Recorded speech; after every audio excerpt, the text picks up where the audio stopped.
Hello, I'm Regina McCann-Hess, President of Forge Wealth Management, and welcome to our Women in Wealth series. Today, I have Dr. Maggie Baker with me. And Maggie, can you tell us who you are, what you do, and what you love about what you do? Okay, have you got an hour? Do the best you can. Okay, I'll kind of squeeze it into the box that we have. Well, I Yeah. was thinking about it, and I don't know if you're familiar with the concept of sense of self, Mm, but a sense no. of self, it comes from psychology, and it's the way you experience yourself in the things that you really like about yourself. This only Oh, very includes cool. positive. Now, there are a lot of negative things I perhaps could think about myself, but I introduce myself with my sense of self, which are the things that I like. And one of the things that I like best is that I really like connection and engagement. I love building relationships. I'm curious. I'm a lifelong learner. I love to, just to achieve knowledge because Hmm. it's useful and I like to put it to use. I'm a great person who likes to, whatever I learn, I like to apply.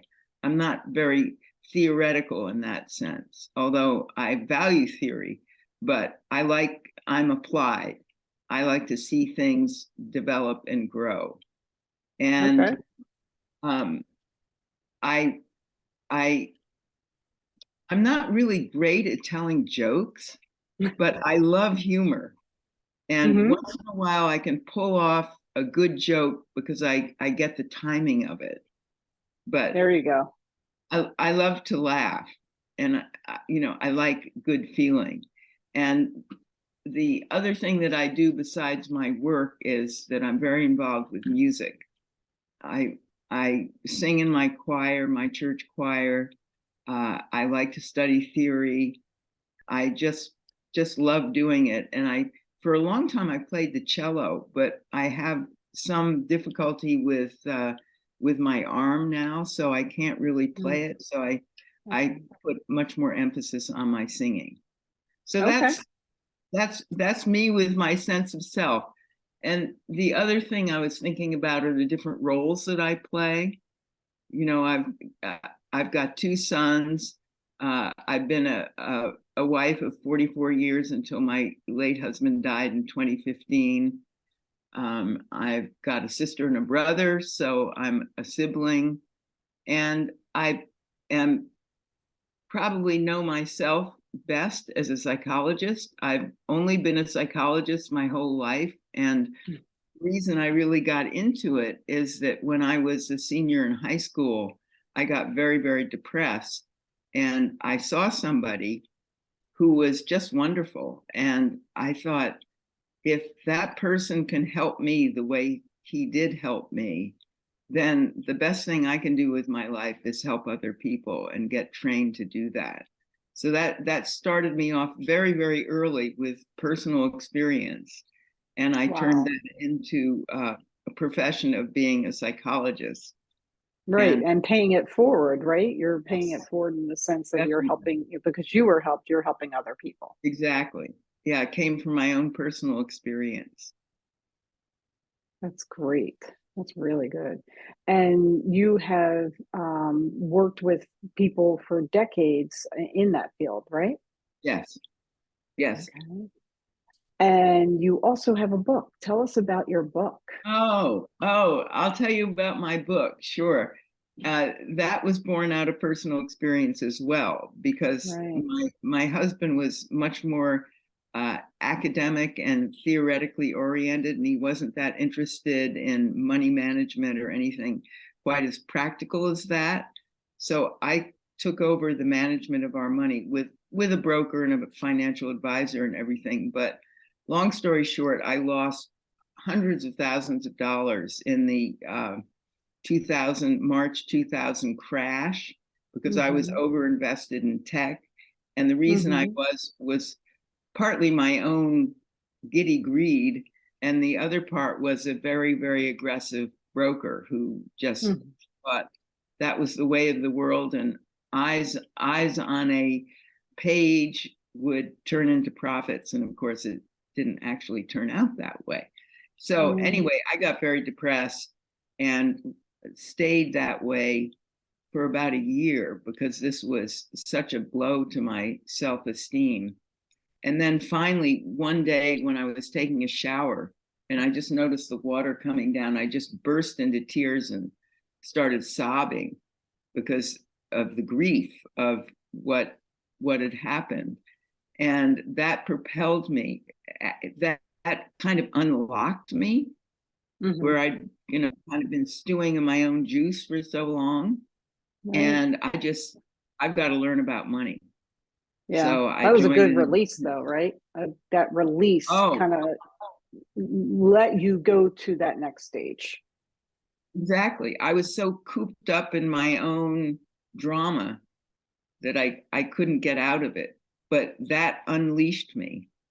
And so I got a new broker. I did all of the things that you would do to learn about your, interest in finance. And I got a new broker, and I started going down and giving talks to his clients because he really was interested in psychology. And at that point, he said, "Well, Maggie, why don't you write a book? You're not the only one who got hurt." And I thought, and this is kind of embarrassing to say, but it was like, oh, really? Other people did too? That's normal human behavior. You know that. But I kind of knew in my head that other people did, but in my heart, I was so, again, the drama of my own life took over. But it didn't then. I kind of snapped out of it again. So I went on I'm an Episcopalian, and I went on a women's retreat for 3 days, and I locked myself in my room, and I just said, "Maggie, sit down and write. It doesn't matter what comes out, just do it." And that's how the book started. And the book is based on my own experience. It's based on my clients' experience with trying to deal with money, and how money is a kind of a magnet for all kinds of beliefs and attitudes and emotions. And a lot of the time, we don't know about it. These are unconscious things. And one of the goals of the book is to help people understand that they can become a money master. They don't have to live in self-sabotage, which people do unawares. So it's an awareness book. It helps people. Oh, look what I did. I just got nervous and I took a huge risk because I felt pressured by people. And did I really want to do that? So you get a chance to kind of step back and out of yourself and become aware of the kind of traps that you can get into because of the beliefs that you have, or the attitudes that you have, or the dependencies that you have. Oh, everybody else knows more about money than I do, so I've got to listen to them rather than listening to my own heart. Right. Especially women. We automatically assume our male counterparts know more about money and can handle money better. And sometimes it's true and sometimes it's not, but that doesn't mean we shouldn't have part of the conversation. Yes, exactly. Yeah. And I think I'm probably a generation older than you. So I'm even more trained in the idea that men have the control over money. Well, that is about to change for sure. I know women are going to control a lot more money in the next decade or so than they ever have, which should bring them to the table for the conversation. And we need to empower these women to help them, be part of that conversation, be at the table, and actually take the conversation, be in charge of the conversation. Yes. And I hope they can do that, because I know from my generation and maybe the generation after, the whole idea of being taken seriously and listened to and believed is always a little shaky. you know, do because I'm a woman, are they going to believe me as much as this man? And Yeah.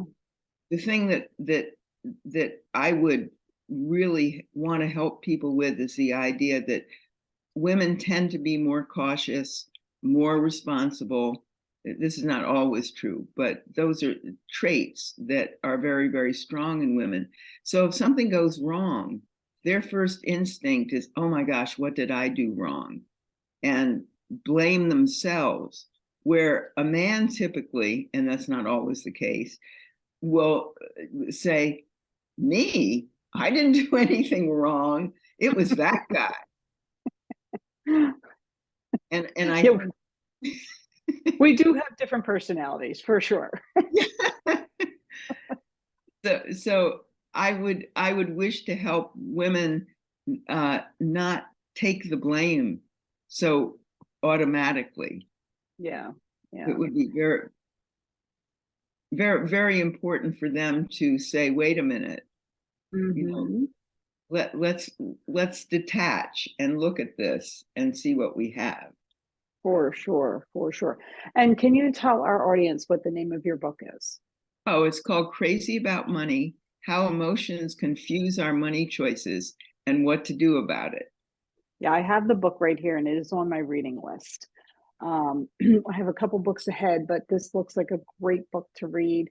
A lot of our emotions do drive our money behavior. So I think that'll be a great book for a lot of people to read. And if they wanted to find the book, where is it being sold, They can Maggie? find it on my website, which is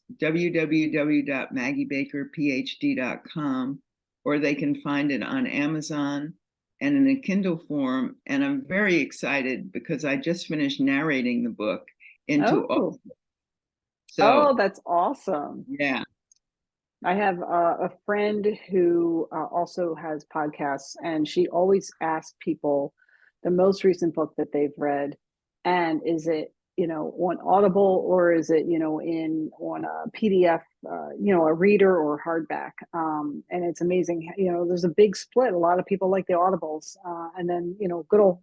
I'm like an old fashioned. I like to read, but everybody has their own learning style, so that's cool. well, and I think people are so pressured time-wise these days, Oh especially yeah. with childcare and trying to have a responsible job. It's really, really hard. So if they've got a commute, what a wonderful thing to listen to. And I wrote True. it. I wrote it. I like to tell stories, Mm-hmm. and so Perfect. I the book is mainly stories about my clients who struggled with issues and how psychological states are so embedded in our money behavior. And I Mm-hmm. talk about it in story form. So I think the comments that I've gotten is that it's very accessible.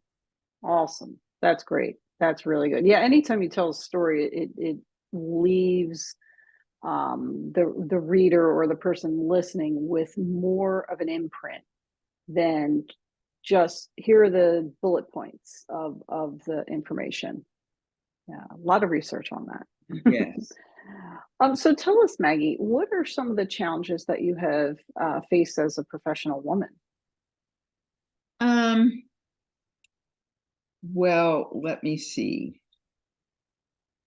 I think the one that is, and again, this may play a little bit into my, being older, that when I was starting out, it was hard. It was hard to be believed, and Mm-hmm. I kind of smiled to myself because I remember um, I was I was counseling a 40-year-old woman. I think it was about 40, and I was in my mid 20s, and she went to my supervisor who had referred her to me and said, she's so young. How in the world can she help me? And of course, at 28, I was still being carded because I look young. I looked young. And so he said, well, bring that up as an issue to her. And so she did. And I said, yeah, I'm young, but I'm also very empathic, and I can understand what you're going through, even though I may not have gone through it myself. And Right. that seemed to satisfy her. But Cool. I had to do that, and I imagined that a man probably would not have had to do that.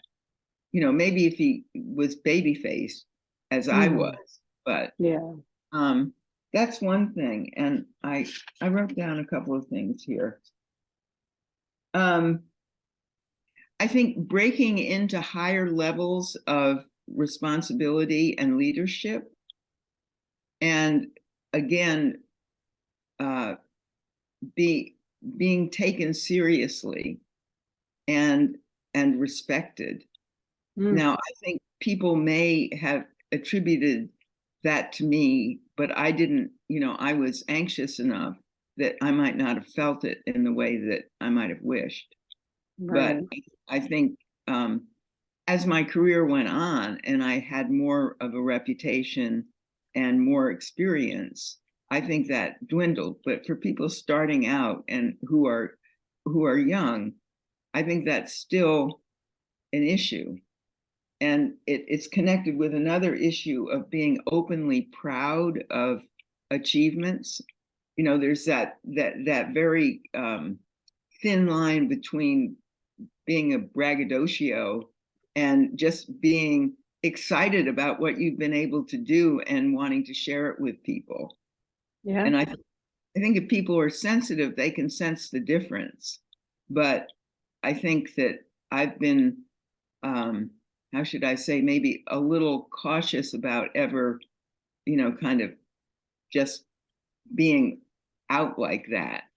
Mhm. And Oh, I and understand that completely. I think it may be a female trait as well. yeah, Because it's one of the reasons I love doing these women and wealth videos and podcasts is it's a way for us to celebrate each other and a way to put you up on a platform and say, well, look at her. She's doing a great job. Like we should pat her on the back because it's not often we pat ourselves on the back. right, right. And Yeah. I also believe, and I've experienced this more and more as I've matured, that if you can feel really good about your own achievements, then you tend to be much more generous about others. Right. And Now that's very true. Very true. And that whole, you know, lift your hand up for the one person to help you and then lift your hand down and help the next person up. So exactly. that's a great way to think about it. Very cool. Thanks for sharing. Well, the Um, the other thing, if we I also have been very affected by watching men who win Nobel Prizes, and then they huh, say, "Oh, and there's a woman in the lab who actually, was my muse." Well, very often that muse was somebody who did a lot of the inventing, but the women allow themselves to be put in the position of not speaking up and demanding more of the credit. yeah, I could see that. I could see that. Well, I think that will hopefully change a little bit more, has changed with each generation. I think this younger generation, the ones that I'm meeting that are now in the workforce, I think they're better at that than we are. Yeah, I think so Yeah. too.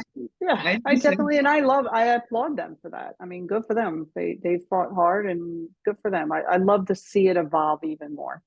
Well, you should see my 4-year-old granddaughter. She wants to be president. Good for her. Good for her. That's awesome. Oh.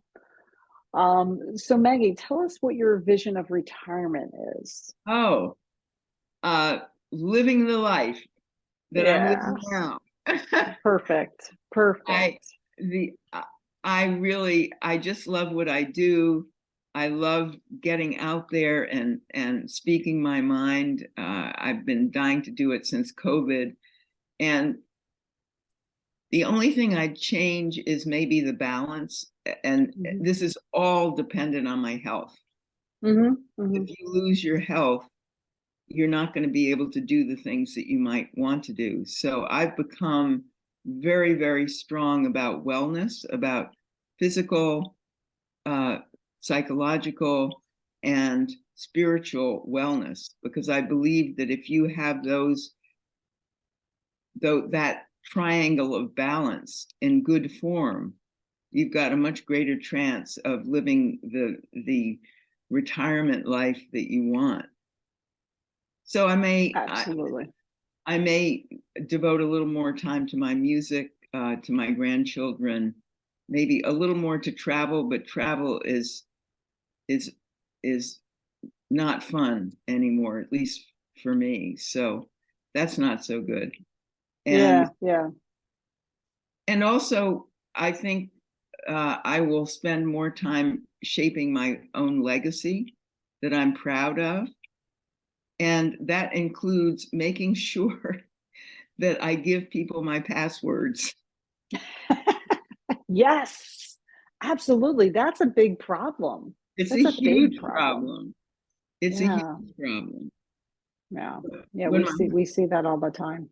do you? Yeah. Yeah. Yeah. Yeah. When my husband died, he had his he was a psychiatrist. He had his clinical records so encrypted that nobody, and he didn't leave the password, so nobody could get to his clinical records, which was not helpful to many of his patients. So I made a vow to myself that the one thing I would do is write them down. Yeah. Making Yeah. sure. But in a safe place, but keep them in a safe Yes. place. Don't Oh, carry yeah. them around with you. Yes. Yes. Yes. And no password 1, 2, 3s. You found them? People do Yeah. you do that? Wow. Oh, no, no, there are a lot of people who do that. It's not a good idea. No. Not a good idea. Well, then I think our call to action, I kind of had, thought a lot about your book and Crazy About Money. And, I think looking at how your relationship with money affects your decisions and then decide if you need to improve your outcomes as a result of that reflection. I think Yes. that could be a good call to action for everyone. Yes. And I think that the one of the bases of that call to action is developing trust in the help of other people with money. For instance, Yes. a firm like yours, where you're really Right. invested and engaged in really doing as much as you can in a fiduciary way for Right. your clients, that their Right. needs come first. Yeah, and you don't that's a great message. You don't have to do it alone. You can have a Absolutely. partner. You Yeah. you need a partner. I mean, I Yeah. learned a lot about finance, but the emotional responsibility for my own money was just too great for me to handle on my own. And thank goodness I have a very, very solid financial advisor who takes Good. that on their shoulders and lifts it off mine. Although Mhm. I'm very engaged. Right. That's great. And I love how you talk about your relationship with your financial advisor because it sounds like a very healthy one. It sounds like, you're part of the conversation, but you rely on him for helping you make some of those decisions. But ultimately, you're part of that conversation, which is a big part of um, healthy relationship with your money. Yes, exactly. Yeah. Exactly. Well, Maggie, thank you so much for joining me. I so enjoyed our conversation and can't wait to see you speak at some local events over the next several months. Very excited about that. Tune in to the Mainline Chamber of Commerce in June if you want to go see Maggie in person. So thank you again for being on our Women in Wealth series, Maggie. Well, you're very, very welcome. It's made my day. Awesome. That's our goal. And thank everyone else for joining us. Again, I'm Regina McCann Hess, president of Forge Wealth Management. You can find me at forgewealth.com on Facebook, Twitter, and YouTube. It's at Forge Wealth. And on LinkedIn, I'm Regina McCann Hess. Go make it a great day.